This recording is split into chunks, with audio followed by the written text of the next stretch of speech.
مرحبا. في شي طربوشي. مرحبا، كل عام وانتم بألف خير، وكل سنة إن شاء الله تمر عليكم تكونوا أسعد ومبسوطين أكتر، ومن إنجاز لإنجاز وسعادة لسعادة. اليوم رح نشارك معكم أبرز الأشياء اللي عملناها ب2019. الجو كتير جليد وفي هواء عاصف.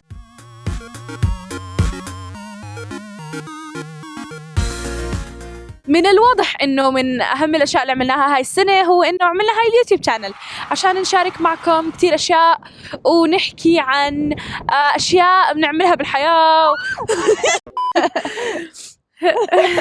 خليني أحاول. مرحبا، يعني هاي المرة الألف اللي بنحاول نرجع نصور فيها يا جماعة. من الواضح إنه من أهم إنجازاتنا هاي السنة هو إنه فتحنا يوتيوب شانل عشان نشارك معكم كثير أشياء عم بتصير معنا، وكمان فتحنا إنستغرام، فإذا ما بتتابعونا هناك روحوا وتابعونا لأنه بننشر أشياء. وأول لعبة هايبر كاجوال عملناها كانت باونسي جو اللي هي لعبة عن كرة بتنطنط وبتنطنط وبتنطنط وتضل تنطنط عشان ما توقع بالعقبات. وعملنا تاك لعبة عن حرب، هو مش حرب فعليا، سباق بين دبابات حلوين وكيوت. وعملنا فيلب وفيل هول ووتر وور. هدول الألعاب بس نكون بثقة كافية إنه نحكي لكم عنهم، رح نحكي لكم عنهم، بس نحن هلا كرهانينهم زي ما كرهنا قرمزي وقوقعة. المهم بهاي القناة عملنا كذا سلسلة عن ليش عملنا ألعابنا، وعملنا عن مسابقات شاركنا فيها زي الجلوبال جيم جام وزنجا جيم جام. فعملنا سكرة، وهي لعبة عن سكرة سحرية بتضيع بعالم مليء بالسكاكر وبتحاولوا انتوا برضو تنططوها. وكمان سمو قصتها حلوة، فروحوا جربوها. رح نحط روابط كل هاي الألعاب بصندوق الوصف. وعملنا زوموجود بالجلوبال جيم جام. الثيم كان ما معنى المنزل، وإحنا فكرنا إن المنزل مش بس حيطان، المنزل أكثر من هيك. المنزل هو العيلة والأصدقاء وهاي الأشياء. كان في بنهاية اللعبة هي الحكمة اللي نؤمن فيها جد، إنه العالم هو دولتي وكل البشر هم إخواني، وعمل الخير ومساعدة الآخرين هي ديانتي. The world is my country, all mankind are my brethren, and to do good is my religion. كمان شاركنا مع مايكروسوفت لنحكي قصتنا لصبايا لنحفزهم، كانت تجربة كتير حلوة جد. كمان كنا جزء من إطلاق مبادرة ريادي الأعمال الصغير، وعملنا شعارنا الجديد اللي ورجيناكم إياه، لأنه قبل كنا عنا شعار تاني ما لازم حولكم تشوفوا الراس كتير. حتى هاد يعني رح احتمال غيره عن قريب كتير، بس إنه لحد الآن شايفينه تمام. يعني كل سنة رح نضل نغير شعارنا لحد ما نرضى عنه تماما. وكمان يعني كساكورا هاي السنة كبرنا أكتر، انضمينا لحاضنة أعمال ذكور، وهناك تعلمنا كتير أشياء، وصرنا حوالين ستارت ابس كتار، فصرنا نشاركهم ونحكي معهم أكتر. جد كمان هاي تجربة كتير حلوة. عن قريب إن شاء الله رح نحسن كواليتي فيديوهاتنا. هاي السنة نشرت أول كورس أونلاين على منصة سكيلشير، فلا تنسوا تروحوا تلقوا نظرة. كمان أعطيت كورس مع مؤسسة ولي العهد، وكان شي بجنن لأنه اللي أعطيتهم الكورس كانوا ناس أكبر مني، وكان لكل واحد في قصة، وهاي القصص هي اللي بتلهمنا إنه نعمل أشياء. جد كانت قصصهم بتجنن. هاي السنة كمان فتحنا أكاونتنا تاع الديفلوبر على أب ستور، يعني صرنا نقدر ننشر على أب ستور جديد، مش جديد من أول هاي السنة. شاركنا بتجربة منشارك فيها كل سنة من أكتر التجارب حلوة، هي برنامج الارت لينك. وقتها بنرسم رسمات بتعبر عن ثيم معين أو موضوع معين، وبنعمل اكسشينج، بنبعت رسماتنا لأمريكا. في غصن وقع وشي. أنا ليه ما بشوف وجهي لأني مغمض عيوني صح؟ بنعمل اكسشينج، فبنبعت الرسمات اللي رسمناهم لأمريكا، وطلاب من أمريكا ببعتوا لنا رسمات اللي رسموهم، وبعدين نتناقش بالرسمات بأونلاين كونفرنس. من أحلى تجارب جد. وفزنا بلقب The Best Presentation بيوث كامب، شو اسمه؟ ستارت اب كامب. شوي في حجرة زي شوي ما اقدرش ازيح. فزنا بلقب Best Presentation بستارت اب كامب يوث عمان كساكورا جيمز. وبعدين صرنا سفراء لجلوبال يوث انتربرينورز، وهدفنا هو نعمل كامب ايفنتس وفعاليات حول العالم لتعلم اليافعين عن ريادة الأعمال، وهذا شيء كمان حلو. عملنا لعبة اسمها مدفع جميد، عملناها قريب رمضان، بداية رمضان، وكان الهدف منها انه ترموا كرات جميد بطنجرة. للي ما بيعرفوا، الجميد هو اللي بنعمل منه المنسف، شو المنسف أصلا؟ المنسف هو الأكلة الشعبية الأردنية، يعني ابحث على جوجل منسف وشوفوا الصور وابكوا. يعني هي أكلة، أنا رأيي نبطل يوتيوب نقعد نحكي لكم عن المنسف. المنسف هو حرفياً أحكي لك أكلة بتنسفك نسف.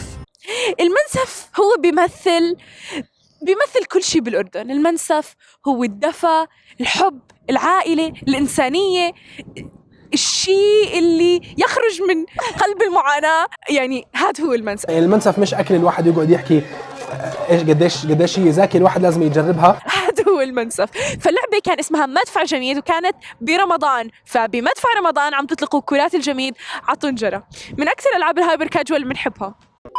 هلا رح نحكي لكم عن شيء ما بعرف إذا نقدر نعتبره شيء حلو أو لا. زي ما بتعرفوا نحن جنى بتطلع لأنها ما بتعرف شيء رح أحكي عنه. المهم زي ما بتعرفوا نحن بنشتغل بمجال الدبلجة، ولكذا مرة هاي السنة عملنا تجارب أداء مع شركة نتفليكس. شركة نتفليكس هي الشركة العالمية الكل بعرفها، بس كانوا رح يدبلجوا برامج ونحن كنا رح نشتغل على الفويس اوفر تبعهم، وعملنا كذا تجارب أداء. السؤال هسا إن قبلنا ولا لا؟ نحن كمان بدنا نعرف، بس الفكرة إنه غالبا لا. يعني حتى لو ما انقبلنا حابين نشارك معكم هذا الشيء، إنه عادي مش كل شيء يعني تجربة إنه نحن نشتغل مع نتفليكس هو أحلى شيء بالتاريخ، بس مو دايما أحلى شيء رح يصير، بس عادي لازم تلاقوا بدائل. لا تنسوا تشاركوا انتوا تجاربكم، اكتبوا لنا بالكومنتات شو احلى شيء عملتوه هاي السنه. زمان ما دردشنا معكم، احكوا لنا اذا بتحبوا فيديوهات الدردشه اكثر او لا، لانه فيديوهات الدردشه اسهل بكتير. ما بنكتب سكريبت، نحن بالعاده بكل فيديو نكتب سكريبت ونكون ممنهجين دراميين، بس هالمرة ما كتبنا سكريبت. فلا تنسوا تشاركونا شو احلى شيء صار معكم هاي السنه. اشتغلنا على لعبة تعليمية لتعليم اللغات، كانت مع أكاديمية بيوكي بريطانيا. هاي اللعبة كان الهدف منها إنه تعرف الطفل على كتير ثقافات، فكان بتعلم كيف يحكي مرحبا بكذا لغة. ما صورنا لكم كتير، نعرف نحن مقصرين بموضوع إنه نصور لكم ونحن عم نعمل الألعاب، بس لأنه بنكون معجوقين وكل بق بدها 1000 حل وهيك، فيعني ما بنلحق نعمل لكم فيديوهات. فعليا السبب اللي ما بيخلينا نقدر نصور لكم اللي بنعمله هو إنه الجيم عبارة عن 90% باجز، فحل الباجز هو 90% من اللعبة. فإحنا حتى إذا بدنا نصوركم بيكون في 10% بس. يعني جنى اللعبة عم تشتغل، طب كيف؟ ما بعرف. طب جنى اللعبة ما عم تشتغل، طب كيف؟ ما بعرف. هاي هي حياتي مع الباجز. عسيرة الباجز لازم نقولكم، لأنه لازم نقولكم الحلو والمر. لا هذا الجزء سنو هذا الحدث هو حرفياً أتعس، لا مش أتعس، أكيد في أتعس منه. هذا الحدث من أتعس الأحداث اللي صارت معنا هاي السنة، وحابين نشاركه معكم عشان عم ندردش. خلوا لي هذا الحدث لأنه أنا اللي تعذبت من النتيجة، وأنا الغلطان من الموضوع كده. فكنا لنا أسبوعين نشتغل على لعبة معينة. هاي اللعبة بدينا بالبرمجة وخلصت البرمجة، وقبل يومين 3 كانت خلص اللعبة من مساء، خلص تماما جاهزة، وإنه خلص يعني بدنا ننشرها لشوي. بعدين بالغلط وأنا مش منتبهة محيت كل الداتا تحت اللعبة. ما في كنترول زد، ما في اندو، ما في رجعه، خلص راحت اللعبه حرفيا. وما في باك اب وما في أي شيء قابل للاسترجاع. ما قدرنا نسترجعها بأي طريقة، بعدنا عن كل الطرق الموجودة، ما في طريقة للاسترجاع. فهلا بحاجة نعيد اللعبة كاملة، لعبة شغل أسبوعين، بحاجه نعيدها كامله. فاهمين شو يعني كامله؟ واو. فاللي بدنا نحكي لكم إياه إنه أحياناً بصير أشياء يعني ولا كانت بالحسبان. يعني خلصنا اللعبة، خلصناها، يعني خلص هلا عم نفكر بشو الخطوة الجاي، وبنضطر نبدأ من الصفر. ممكن بدايتنا من الصفر كانت شيء أحسن، ممكن في طريقة نلاقيها العمل الميكانيك بطريقة أحسن. كنا متحدثين بستارت اب كامب بورتلاند مع نفس الشركة اللي نحن سفراء لإلهم. نحن مرضنا عشانكم، شكرا لمشاهدتكم. لا لسه بمزح، يلا نكمل. عملنا كمان هاي السنة، والله عاملين كثير أشياء أول مرة اكتشف. عملنا كمان هاي السنة لعبة للناس الكبار. هاي كانت أول لعبة تعليمية بنعملها للناس الكبار، كانت تتعلمهم مهارات خدمة العميل والمستخدم لما تكونوا فاتحين بزنس أو شركة. برضو هاي من التجارب اللي ما بنعرف نقول لكم اياها او لا، بس رح نقول لكم. تعرفوا ليه؟ لانه انا عارفه انه هلا رح تعملوا سبسكرايب ورح تصيروا جزء من هذا الكوميونتي. اقول خلاص عملت سبسكرايب. بكره هاي الحركات بس يلا لازم نعملها. يلا اعمل سبسكرايب. عملنا لعبة لجوجل دودلز. اللي ما بيعرف شو هم جوجل دودلز، هم المنمنمات البسيطة اللي بتعملهم جوجل بالمناسبات. يعني لما يكون في مناسبة مهمة زي راس السنة بتلاقوا الانترفيس تبع جوجل أو واجهة المستخدم تبعته تغيرت، ونحن عملنا جوجل دودل للعيد بس ما قدرنا نوصل لجوجل. حدا بيعرف كونتاكت حدا من هناك بليز ابعتوا لنا، احنا بدنا نوصل لهم. اسمعوا، اعملوا حملة. اذا انتم ناس حقيقيين بنحبكم تساعدونا، اعملوا حمله احكوا لهم انه جوجل اسمعوا صوت شام وجنى. جريدة الغد كتبوا عنا، وكمان كذا صحيفة عالمية تانية زي بوكيت جيمر كونكت. هاي السنة ما توقعت تيجي بهالسرعة، بس اجت وانا صرت توجيهي. هذا أهم إنجاز. اللي ما بيعرف شو يعني توجيهي بالأردن بده يكون نفس الحدا اللي ما عرف المنسف، لأنه شهرة التوجيهي لا تقل شيئا عن شهرة المنسف.